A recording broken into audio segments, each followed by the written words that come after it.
مجلس ہے آقا مدنی صلی اللہ علیہ وسلم کی. وہ کتنے مقدروں والے جوان تھے جو اپنے محبوب صلی اللہ علیہ وسلم کی مجلس میں بیٹھتے تھے. وہ کتنے خوش بخت اور خوش نصیبے والے لوگ تھے جو اپنے آقا کے سامنے بیٹھتے تھے. حضور کریم صلی اللہ علیہ وسلم نے فرمایا مجھے 3 چیزوں سے بڑی محبت ہے, 3 چیزیں بڑی پیاری لگتی ہیں, 3 چیزیں دنیا میں بڑی مرغوب ہیں مجھے. فرمایا ایک نماز میری آنکھوں کی ٹھنڈک ہے. سرکار کی پسندیدہ بات سنو, فرمایا نماز میری آنکھوں کی ٹھنڈک ہے. جو نماز پڑھتا ہے وہ میری آنکھوں کو ٹھنڈا کرتا ہے, جو نماز نہیں پڑھتا کیا مطلب, وہ مجھے رنج دیتا ہے. اور جامع ترمذی میں ایک حدیث موجود ہے, ارشاد ہے حضور کریم سب کہہ دو صلی اللہ علیہ وسلم کا, فرمایا کہ ہر پیر کے دن, ہر جمعرات کے دن ہر امتی کا نامہ اعمال میرے سامنے پیش کیا جاتا ہے. ہر امتی کا اعمال نامہ سرکار کے سامنے کر دیا جاتا ہے. تیرے فلاں امتی کا یہ عمل ہے. ذرا مسجد میں بیٹھے ہو, قبلے کی طرف منہ کیے بیٹھے ہو, لوگوں سوچو تو صحیح ہمارے اعمال نامے دیکھ کر آقا کو کتنا رنج ہوتا ہوگا. ہمارے کردار دیکھ کر, ہماری روسیائی کو دیکھ کر آقا کو کتنا رنج پہنچتا ہوگا صلی اللہ علیہ وسلم. ارے ہم نے حضور کی ذات اقدس کو رنج پہنچایا, پریشانی پہنچائی, تکلیف پہنچائی. پرواہ نہیں کرتے نمازوں کی, نوجوان بھی بوڑھے بھی حج کر کے بھی نماز پڑھتے لوگ. اور اب تو ویسے بھی دانا بینا لوگ ہیں. تو آپ نے ارشاد فرمایا کہ میری آنکھوں کی ٹھنڈک نماز میں ہے. 3 چیزیں مجھے پیاری ہیں پوری دنیا میں, 3 چیزیں پسندیدہ ہیں میری. سب سے پہلی فرمایا نماز میری آنکھوں کی ٹھنڈک ہے. قرۃ عینی فی الصلاۃ او کما قال النبی صلی اللہ علیہ وسلم. فرمایا جس آدمی, جس امتی کا یہ دل کرے کہ میں نبی کی آنکھ ٹھنڈی ہو, اسے چاہیے کہ نماز پابندی سے پڑھے. دوسرا فرمایا وفادار عورت مجھے بڑی پسند ہے. حضور کریم صلی اللہ علیہ وسلم نے فرمایا وفادار عورت, ہائے ہائے ہماری ماؤں سے زیادہ وفادار کون ہوں گی. جناب عائشہ صدیقہ رضی اللہ تعالیٰ عنہ فرماتی ہیں کالی کملی والے کے گھر میں 3 مہینے چولہے میں آگ نہیں جلتی تھی.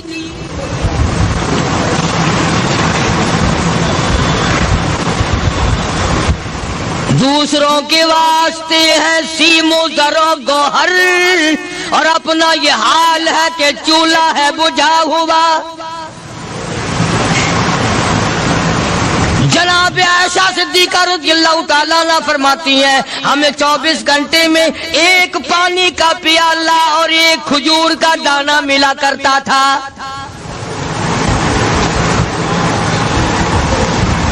کبھی اپنی ماہوں کی خوراک تو دیکھو, خرچہ تو دیکھو.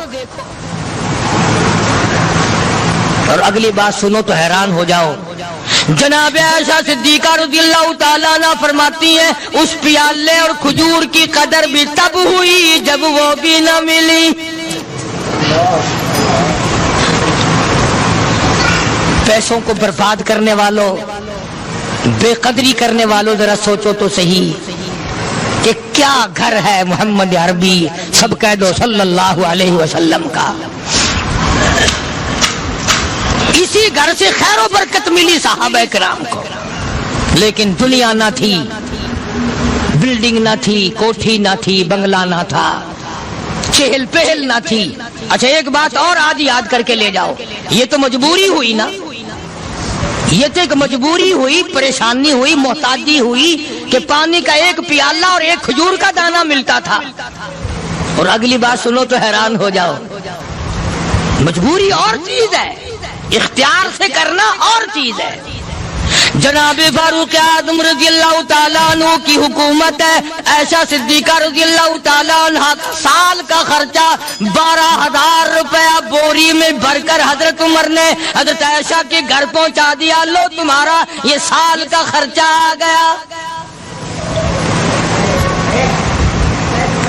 سال کا خرچہ حضرت عمر رضی اللہ تعالیٰ عنہ نے جناب عائشہ صدیقہ رضی اللہ تعالیٰ عنہ کے پاس بھیجا.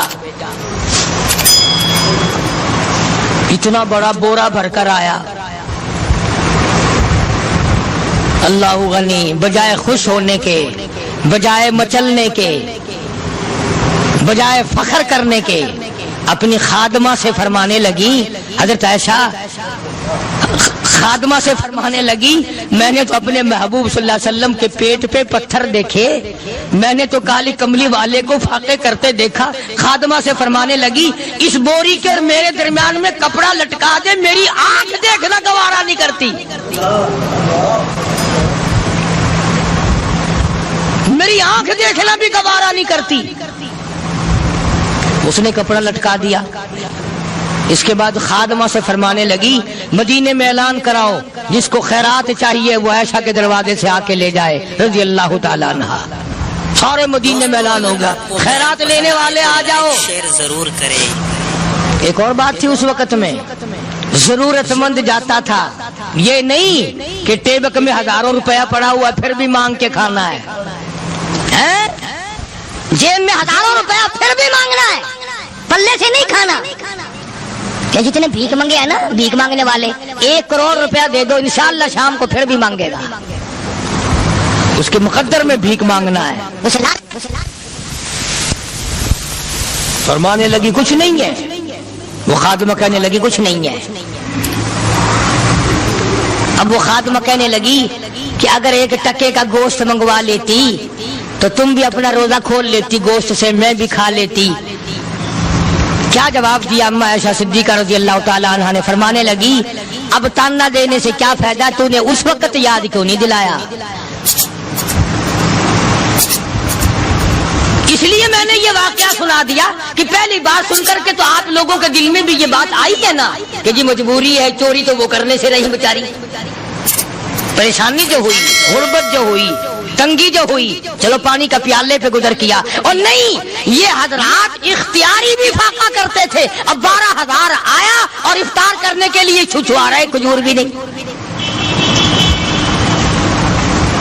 اور ہم تو خدا جانے کب کب تک کا انتظام سوچتے ہیں، پوتے پوتیوں تک کا انتظام جب تک نہ کر لیں اور اولاد در اولاد تک کا انتظام نہ کر دیں، اس وقت تک ہماری تسلی تو ہوتی نہیں.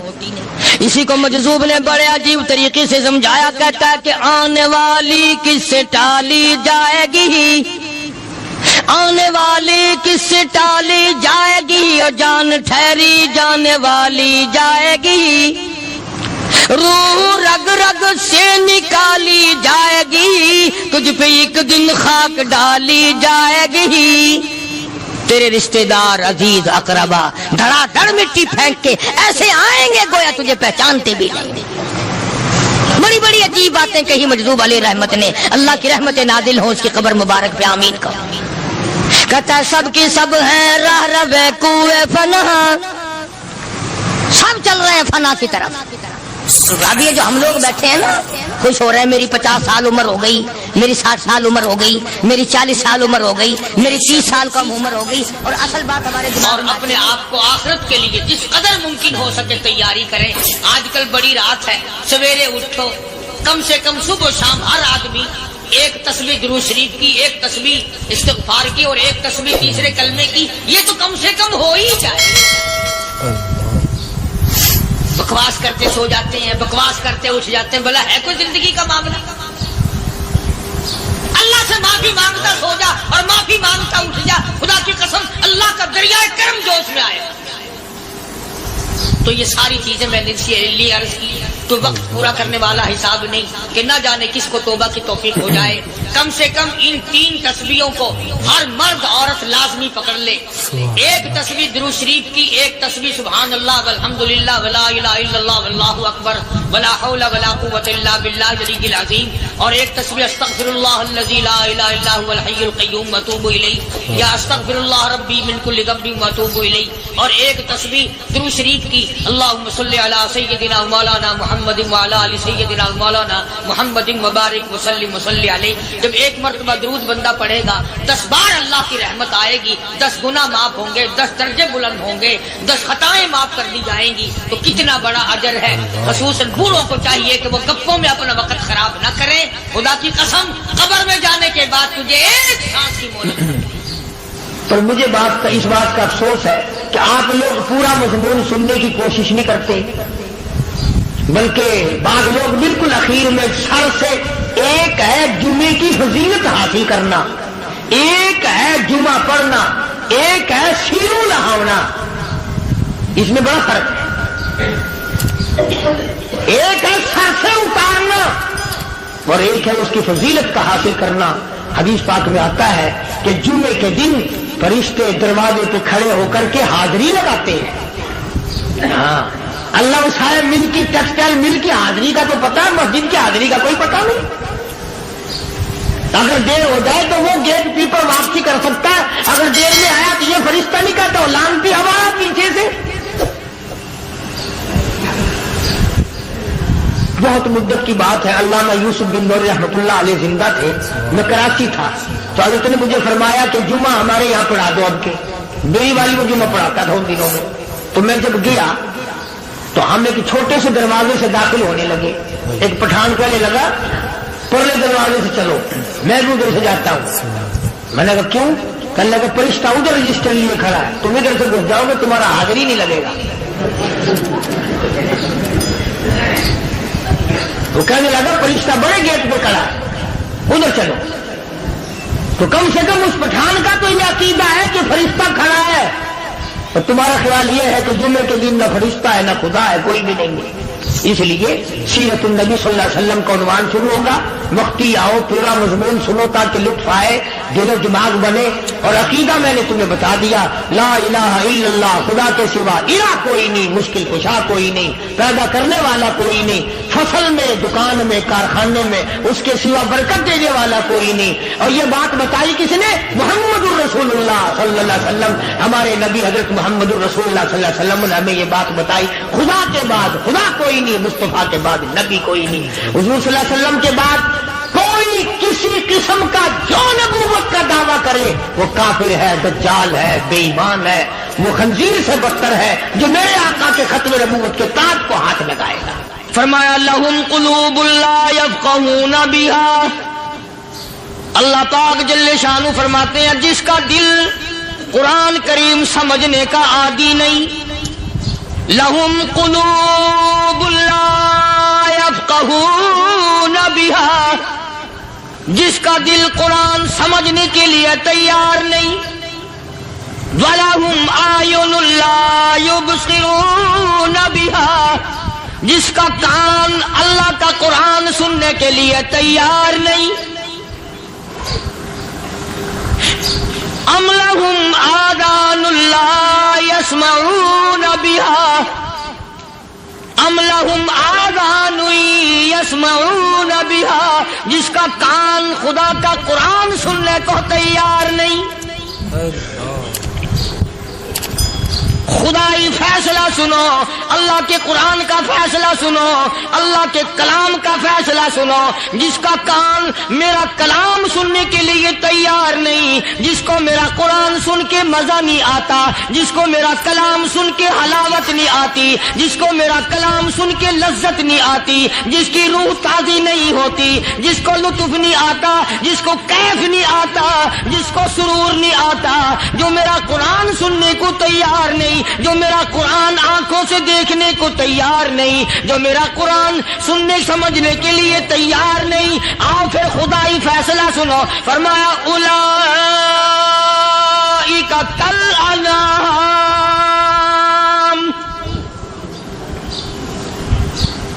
میرا فیصلہ نہیں، کسی پارٹی کا فیصلہ نہیں، کسی فرقے کا نہیں، کسی طبقے کا نہیں، کسی جماعت کا نہیں۔ فرمایا اولئک الانعام، پیدا کرنے والا مالک و خالق کہتا ہے مجھے اپنی کبریائی کی قسم یہ سارے جانور ہیں۔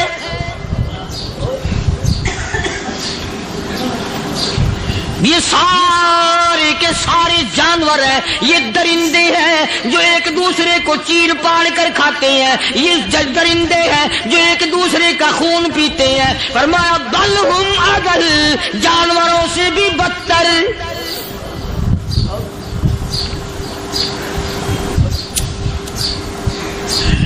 جس کے دل میں قرآن سن کر ترس نہیں، جس دل میں رحم نہیں، اپنے سے کمزور دیکھ کر جس کے دل میں شفقت نہیں، مہربانی کا مادہ نہیں، فرمایا وہ کوئی بندہ ہے، وہ تو جانور ہے۔ اور خدا قسم میں آ گیا، فرمایا بل ہم اضل، اس سے بھی بدتر۔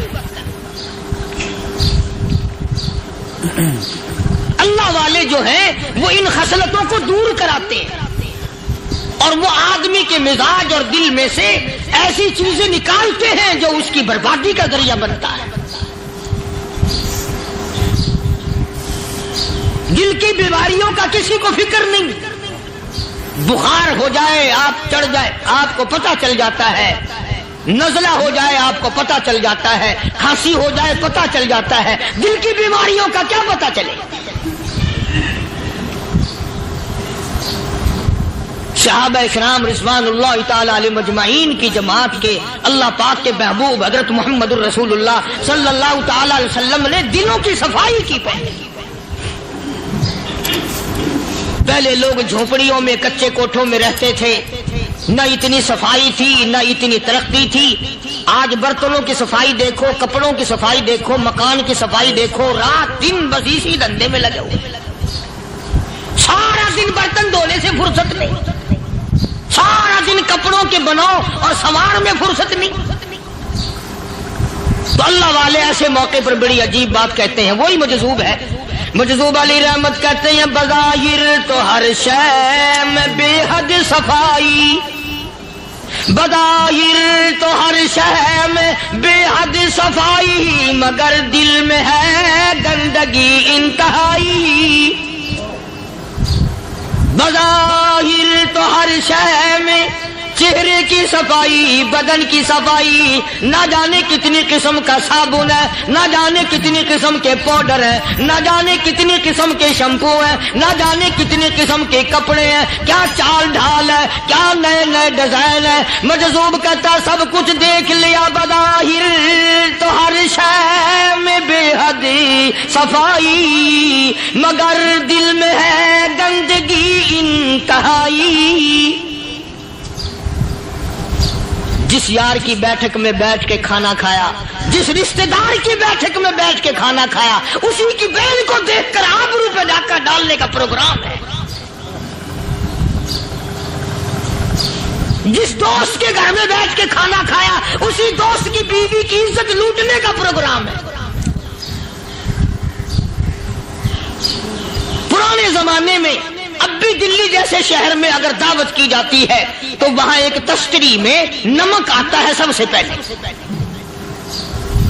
عام میں بھی دستور تھا پرانے زمانے میں، اگر کوئی دعوت کرتا، کوئی تقریب کرتا، سب سے پہلے نمک آتا تھا۔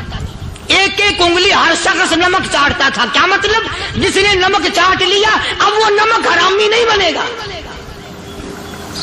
اس گھر میں چوری کرنا، اس گھر کی آبرو کا غلط تصور لانا، اس گھر کے مال میں خیانت کرنا وہ حرام سمجھتا تھا جس گھر کا میں نے نمک چکھ لیا۔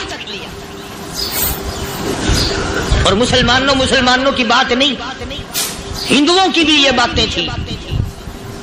مولانا محمد علی صاحب جلندری سب قید رحمت اللہ علیہ فرمایا کرتے تھے کہ ایک سکھ تھا بہت بڑا ڈاکو، مسلمان اور ہندو مل کر اس کو ساتھ ملا کر کے لے گئے کہ یہاں اس گاؤں میں اس پنڈ میں ڈاکہ ڈالے۔ سفر کر کے گئے، تکلیف اٹھا کے گئے۔ اس سکھ ڈاکو نے پوچھ لیا کہ یہ کون سا گاؤں ہے کہ یہ فلانا ہے۔ اچھا سارے کے سارے یہ تلاش کرو، یہ سوچ بچار کرو، اپنے پنڈ کی، اپنے علاقے کی، کسی مسلمان کی، کسی ہندو کی، کسی سکھ کی، کسی چوڑے چمار کی اس گاؤں میں لڑکی تو نہیں؟ ہمارے یہاں سے کوئی لڑکی تو شادی ہو کے یہاں نہیں آئی ہوئی۔ ان ساروں میں سے کہنے لگا کہ ہمارے بھنگی کی لڑکی جمادار کی یہاں آئی ہوئی ہے۔ کہنے لگا واپس چلو، بیٹی بیٹی ہے، چاہے بھنگی کی ہو یا نواب کی ہو۔ ارے کل بیٹی کا ڈولا دیا تھا، آج ڈاکہ ڈالیں گے، شرم نہیں آئے گی؟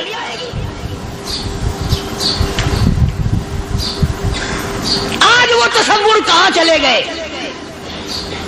اور ہم سب روتے پھرتے ہیں سکون نہیں، سکون نہیں، اطمینان نہیں۔ ارے اطمینان آئے گا کیسے؟ ہمارے دل بے ایمان ہے، نیتیں خراب ہے، آئے گا کہاں سے؟ صحابہ کرام رضوان اللہ تعالی علیہ مجمعین کی جماعت نے اس قدر اس بات پہ محنت کی اور کوشش کی کہ غلط لقمہ بھی پیٹ کے اندر نہ چلا جائے۔ چنانچہ میں علی الاعلان کہتا ہوں 1,29,000 صحابہ کرام، کالی کملی والے کے دیوانے اور پروانے، حضور کے یار جانثار، حضور کے ساتھ فاقہ کھانے والے، فاقوں مرنے والے، پتھر کھانے والے، اپنے بچوں کے ٹکڑے ہوتے ہوئے دیکھ کر لا الہ الا اللہ محمد الرسول اللہ کی صدا بلند کرنے والے صحابہ کرام کا یہ حال تھا۔ پیدل سفر کر کے جاتے تھے یہودی عیسائی، شام نکل گئے، فلسطین نکل گئے، ہندوستان آ گئے، 2 سال لگ جاتے تھے، اپنی جوان بیٹیوں کو مسلمانوں کے گھروں میں چھوڑ کے آ جاتے تھے۔ کبھی نگاہ نبوت نے جن کو رنگ دیا تھا، کبھی کسی صحابی پہ ذرہ برابر الزام نہیں لگا۔ ان یہودیوں کا، ان عیسائیوں کا یہ عقیدہ تھا کہ محمد صلی اللہ علیہ وسلم کے جو غلام ہیں، ان کی نگاہ بھی پاک ہے، ان کے دل بھی پاک ہیں، ان کے ارادے بھی پاک ہیں، ان کے ہاتھ بھی پاک ہیں۔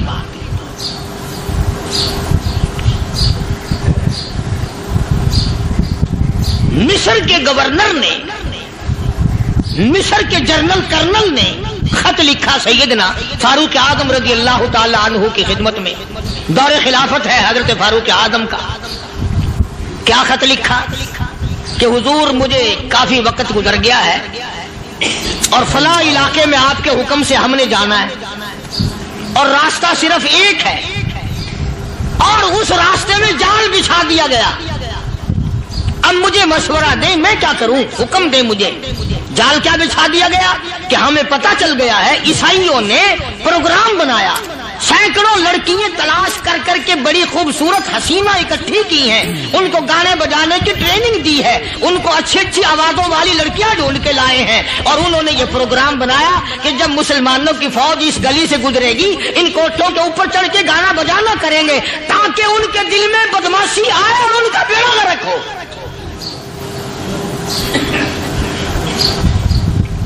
کبھی کافر کا یہ عقیدہ تھا کہ مسلمان کا دل بگڑا تو یہ گیا، اس کی نیت میں خرابی آئی اور یہ تباہ ہوا۔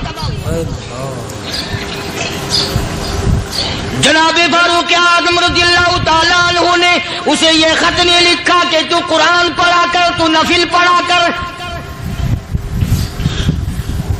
امیر المومنین خلیفۃ المسلمین سیدنا فاروق اعظم رضی اللہ تعالیٰ عنہ نے اپنے جنرل کرنل کو خط لکھا کہ اس میں لمبی چوڑی فکر کی کوئی بات نہیں، اس میں کوئی پریشانی والی بات نہیں، کوئی سوچ و بچار والی بات نہیں، سارے تیری فوج میں، تیری کمان میں مسلمان ہیں، سب کو اکٹھا کر لے، ساروں کو اکٹھا کر کے قرآن کریم کے سورت نور کی 2 آیتیں سنا دے۔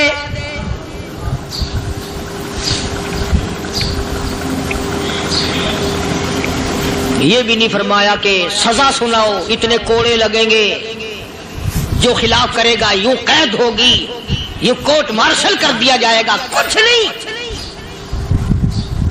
جناب فاروق اعظم رضی اللہ تعالیٰ عنہ کی رائے دیکھو، ان کے خیال میں قرآن کریم میں اتنی بڑی طاقت ہے، اتنی بڑی عظمت ہے، اتنی بڑی کرامت ہے، کلام الہی میں اتنا بڑا شرف ہے۔ اعلان کر دیا، فرمایا اپنے کرنل کو ساری فوج کو، لشکر کو اکٹھا کر کے قرآن کریم کی فلاں فلاں آیت سنا دے۔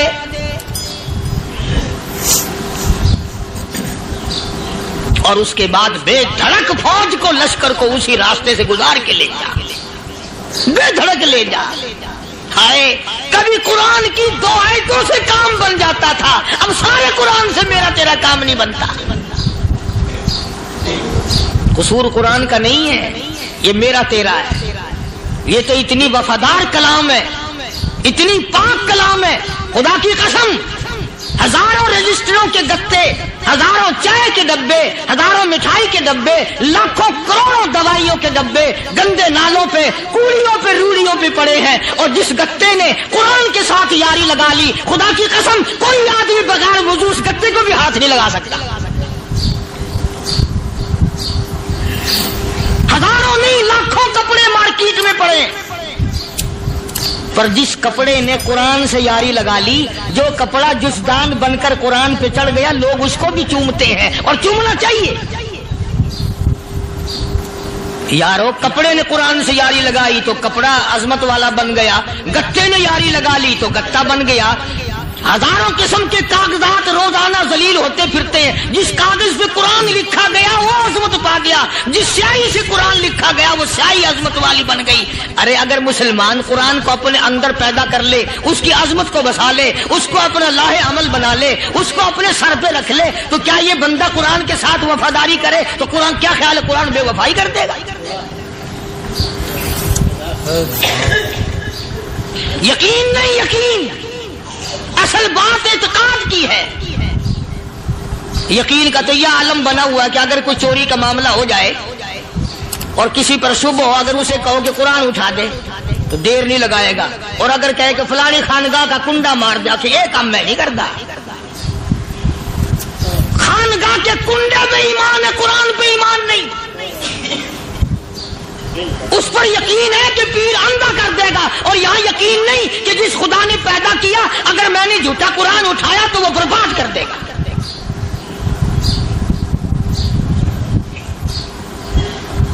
عجیب عجیب لوگ۔ چنانچہ مصر کے کرنل نے، مصر کے جرنل نے ساری فوج کو اکٹھا کر لیا۔ اس نے بھی یہ بات تو نہیں کہی کہ فاروق اعظم کو دوبارہ خط لکھتا کہ حضرت یہ تو 2 آیتیں آپ نے لکھی، یہ تو سارا قرآن روز پڑھتے ہیں، پر بنے گا کیا؟ جیسے فاروق اعظم کا یقین تھا، فاروق اعظم کی فوج کے کرنل کا بھی یقین ہے، فاروق اعظم کے فوج کے جنرل کا بھی یقین ہے۔ اس نے ساری فوج کو اکٹھا کیا، لشکر کو جمع کیا، اور اس کے بعد کہنے لگا قل للمؤمنین یغضوا من ابصارکم وَيَحْفَظُوا فُرُوجَهُمْ ذَلِكَ أَزْكَىٰ لَهُمْ إِنَّ اللَّهَ خَبِيرٌ بِمَا يَصْنَعُونَ۔ او لوگو، خدا تمہیں کہتا ہے اپنی آنکھوں کی حفاظت کرو، اگر تمہاری نظریں غلط جگہ پڑی اپنی عزت کی حفاظت کرو، اپنی آبرو کی حفاظت کرو، اگر غلط نظریں پڑی، غلط استعمال ہوئی، ان اللہ خبیر بما یصنعون۔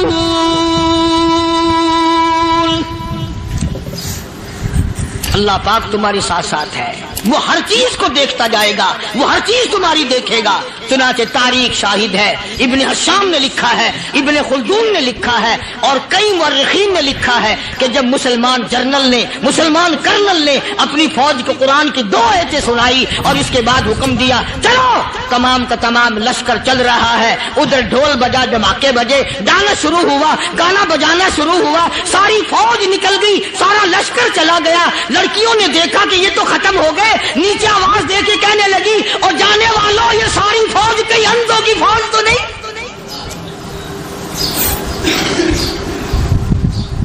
یہ حسن کا نظارہ اور یہ ڈانس اور یہ آواز، ہم ناچ ناچ کے تھک گئی، کوئی سر نہیں اٹھاتا۔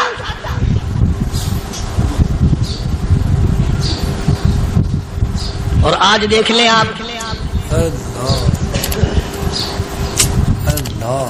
ہر گھر کے اوپر وہ لگا ہوا ہے ایریل، لعنت کا ایریل لگا ہوا ہے، لعنت کا ایریل۔ حاجیو تم کیا کہتے ہو کہ ہمارے گھر کا اس میں کیا بگڑے گا؟ خدا کی قسم وہ بگڑتا ہے، وہ دیمک لگتی ہے، وہ تباہی پھرتی ہے، تمہیں پتہ بھی نہیں چلتا۔ تم نے کیا سوچ رکھا ہے؟ مسلمان کرنل کے حکم پہ ساری فوج نکل گئی، ناچنے والی گانے والی لڑکیاں عیسائیوں کی حیران ہیں، کیا ہوا؟